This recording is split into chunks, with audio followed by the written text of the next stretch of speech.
Ciao a tutti e benvenuti. In questo video vi mostrerò come cambiare il volume usando i vostri auricolari AirPods Pro 3.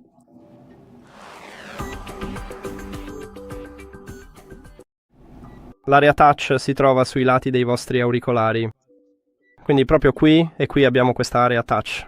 Per aumentare il volume bisogna scorrere verso l'alto e per abbassare il volume bisogna scorrere verso il basso. Ora lasciate che li metta alle orecchie e verifichiamo. Devo riprodurre una canzone. Adesso scorrerò verso l'alto. E come potete vedere con questo widget ho aumentato il volume. Ora scorriamo verso il basso. E come potete vedere ho abbassato il volume. E questo è tutto. Grazie per aver guardato questo video. Se vi è stato utile considerate l'iscrizione al canale e lasciate un like al video. A presto!